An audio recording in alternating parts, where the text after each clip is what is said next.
Namaste, friends. Good morning. This is Ashwinil Chauhan. Today I am making a video on how to pass the police service examination any of the states. तो friends अभी तक मैंने जो भी videos बनाए कृपया करके उसको सब्सक्राइब करें, लाइक करें, चैनल को शेयर करें ताकि बहुत सारे हमारे स्टूडेंट्स जो भी रह रहे हैं उनको मुफ्त में शिक्षा प्राप्त हो सके। अभी आज का विषय है कि बहुत सारे स्टूडेंट्स फ्रेंड्स जिनको पुलिस बनना है या स्टेट के अंदर, हर स्टेट के अंदर, इंडिया के अंदर जितने भी स्टेट्स है वहीं पे उनको पुलिस सर्विस में एग्ज़ाम में पास होना है या तहसीलदार बनना है। स्टेट लेवल की बात कर रहे हैं आज हम सिर्फ। तो स्टेट के अंदर अभी पुलिस बनने के लिए जैसे पीएसआई हो गया, एएसआई हो गया, ठीक है, कांस्टेबल के एग्ज़ाम्स है, डिफरेंट कैटेगरी के डिफरेंट एग्जामिनेशंस है। तो अभी आज हम उसको तैयारी कैसे करें वो सीखना है। ओके फ्रेंड्स, सो आपको तो पता है एग्ज़ाम का प्रोसीजर हर स्टेट के अंदर डिफरेंट होता है। जैसे कि एप्लीकेशन को अप्लाई करना है, स्पेशली पुलिस सर्विस एग्ज़ामिनेशन के अंदर, जैसे कर्नाटका के हो, महाराष्ट्र के हो या कौन से भी स्टेट के सर्विस एग्ज़ामिनेशंस, वहाँ पे राज्य सरकार जो होती है वहीं की वो रूल्स बनाते हैं और हर डिस्ट्रिक्ट के अंदर एग्ज़ामिनेशन होता है, ठीक है, एसपी के थ्रू, क्योंकि उनके दे बी और सी कैटेगरी की पोस्ट होते हैं। सो इस वजह से सुपरिटेंडेंट ऑफ पुलिस जो भी होते हैं वो लोग इसके लिए अप्लाई करते हैं। फ्रेंड्स, अभी मुझे सिर्फ यही बताना था, अगर आपको पुलिस में जाना है तो आपको बॉडी फिज़िकली फिट रहना पड़ेगा। आपका बॉडी, आपका मेंटल स्टेट, आपका physical state should be very much fit, physically fit, क्योंकि बहुत सारे स्टूडेंट्स रिटन एग्ज़ाम में पास हो जाते हैं और फिज़िकल में फेल हो जाते हैं। तो एग्ज़ाम ये स्टेट लेवल के जो पुलिस सर्विसेज के एग्ज़ाम है, ईएसआई के, पीएसआई के, excise duty, custom, civil, traffic, ऐसे बहुत सारे एग्ज़ामिनेशंस होते हैं जिसके अंदर आपका फ़िज़िकल टेस्ट ही ज़रूरी होता है। बहुत सारे लोग रिटन में पास हो जाते हैं और फिज़िकल में फ़ेल हो जाते हैं। यस, तो फिज़िकली फ़िट कैसा करना। कुछ लोग मोटे होते हैं, कुछ लोग को भागना नहीं आता है, क्योंकि एग्ज़ाम के अंदर 10 मिनट का टाइम रहता है, आपको 1600 मीटर 1.6 किलोमीटर इतना भागना रहता है। 10 मिनट के अंदर एक आम आदमी कैसा भागेगा? उसके लिए आपको प्रैक्टिस करना चाहिए, ट्रेनिंग लेना चाहिए, फैट को कम खाना होगा, ठीक है। तो फिज़िकली फिटनेस, और आपको ऐसे चीज़ों के ऊपर ध्यान देना होगा जो आपका बॉडी को भी फिट रखे और आपका माइंड को भी फिट रखे। फिज़िकली फिट किस लिए चाहिए? क्योंकि एग्ज़ामिनेशन के अंदर जो आप एग्ज़ाम पास होने के बाद जहाँ पे भी आप डिस्ट्रिक्ट के अंदर, तालुक के अंदर ड्यूटी के लिए अप्लाई करते हो, काम करते हो, वहाँ पे आपका फिज़िकली फिटनेस, जब तक आप फिट नहीं रहोगे, आप दूसरों को फिट करने के लिए या दूसरों को, किसी और को आप कैसे संभाल पाओगे जब आप ही खुद ही फिट नहीं है, ठीक है। सामने से कुछ लोग गुंडे आ जाएंगे। Yes, so you should be physically fit, क्योंकि आज का माहौल इतना बिगड़ चुका है कि लोगों को कुछ भी समझाना लिमिट से बाहर हो चुका है।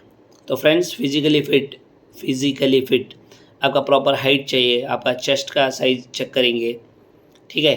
अगर हाइट वो सब फिट है तो आपका वेट चेक करेंगे, ठीक है। आपका what is the running capacity, pushups कितने मारते हो, dips, all those things will be checked to prove you the physical fit.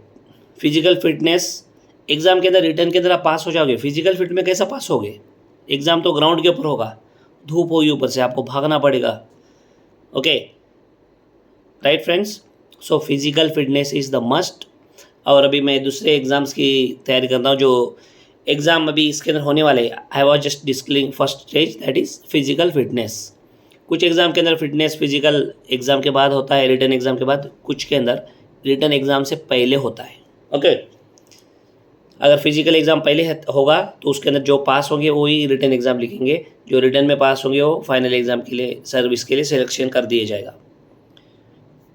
Okay, right. So friends, now let's come back to the syllabus. अभी बहुत सारे स्टूडेंट्स को पता नहीं है कि पढ़ना क्या है, केपीएससी, यूपीएससी, हालांकि सबका सिलेबस एक ही है। अगर आप एक बार केपीएससी का, यूपीएससी का, एमपीएससी का, ओके, कौन सा भी एक बार आप सिलेबस पढ़ लोगे तो आपको पूरा आइडिया आ जाएगा। One syllabus for all examinations. Yes friends, this is what they are expecting. अगर आप आईएएस की या केएएस की तैयारी करते हो तो दूसरे सारे एग्ज़ाम्स आ जाएंगे, मगर कुछ जो छोटे लेवल के एग्ज़ाम्स होते हैं उसके अंदर हालांकि अलग अलग कैटेगरी की तैयारी होती है, उसके अंदर स्टेजेस अलग रखते हैं, स्ट्रक्चर अलग रखते हैं। तो अभी हम देखते हैं कि पुलिस सब इंस्पेक्टर बनने के लिए कर्नाटका के अंदर अगर एग्ज़ाम के लिए, रिटन एग्ज़ाम के लिए तैयारी करना है तो उसके अंदर क्या क्या मिलेगा आपको। ठीक है, तो इसके अंदर 2 सेक्शंस होते हैं, section A paper 1, section B paper 2। तो सेक्शन 1, यस, ए सेक्शन के अंदर आपको 3 भाग देखने को मिलेंगे, essay writing, translation method and number 3 precise writing. हमें एक बाई एक डिस्टर्ब विल सी। और जो सेक्शन बी होता है पेपर 2 वाला, उसके अंदर general studies, current affairs, general mental ability. तो यहाँ पे देखिए GS plus CSAT plus current affairs, वो पेपर 2 के अंदर मिलेगा।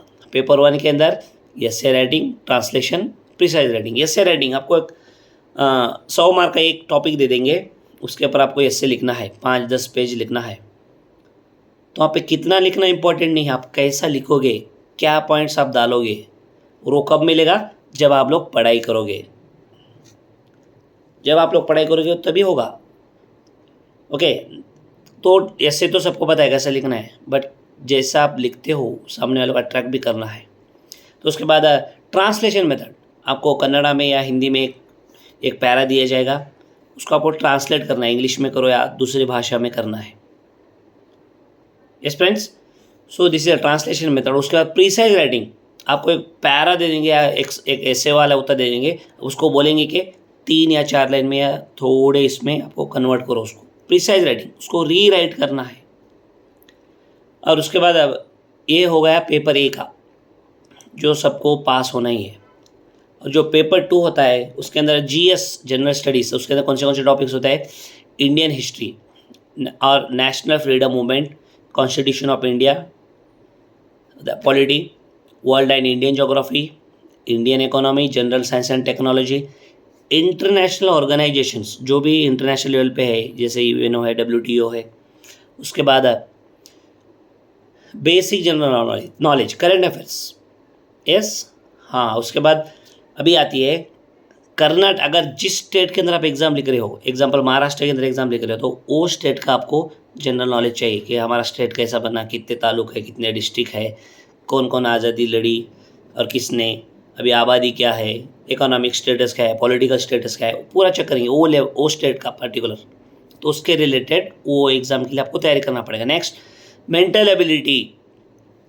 तो ये जनरल मेंटल एबिलिटी है ना, आपको यूपीएससी में पूछते हैं, केपीएससी में पूछते हैं, और जो अब आप एक बार प्रिपेयर कर लेते हैं सीसैट का, तो सेम मेंटल एबिलिटी दूसरे तरफ भी पूछेंगे, बस क्वेश्चन वही होगा, ट्रिक्स अप्लाई करेंगे। तो आपको फ्रेंड्स पढ़ना एक बार है, सिर्फ एक बार, और लिखना बार बार। पढ़ना एक बार, एग्ज़ाम लिखना बार बार। सो आप फ्रेंड्स, मेरा रिक्वेस्ट यही है, तो आप जो भी आप तैयारी करो, सिर्फ एक बार बैठ के 6 महीने के लिए पढ़ो, बैठ के सिलेबस को चेक करो। अगर आपका पास जनरल स्टडीज़, सीसैट और करंट अफेयर्स, अगर ये तीनों आ गए, और आपका जो ऑप्शनल होगा, आपका डिग्री के अंदर जो पढ़े हैं उसका एक पेपर कौन सा भी लेके, अगर ये 4 अगर आप पास कर लिए, इसके अंदर आपका स्ट्रॉन्ग अगर रहा, आपका मोटिव, आपका माइंडसेट, आपका प्रिपरेशंस, तो nobody will stop you. Listen to me friends. Okay, so what I mean to say is there is no shortcut. Everywhere you have to do hard work, but hard work they are asking for one time, only for one time they are asking the hard work, and the fruit is always. And अगर exam के अंदर fail भी होते हैं तो knowledge आपके पास रहेगा. You can with the help of that knowledge you can do whatever you want to do. ऐसा no. So friends, UPSC KPSC का पहले सिलेबस पढ़ो, general study, CSAT, optional आपका जो डिग्री के अंदर आप पढ़े हो, उसके बाद करेंट अफेयर, इसके ऊपर पढ़ना सीखो. ये 4 आ गए आपको, तो फिर क्या है, आपको क्वेश्चन पेपर लेना है, सॉल्व करना है. अगर आपका एबिलिटी अच्छा है, IQ लेवल अच्छा है, then definitely you are going to crack any of the examination.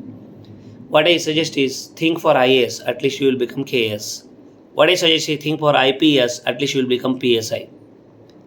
If you think for PSI, you will get the constable post. If you think for constable, better to work in the society like slaves.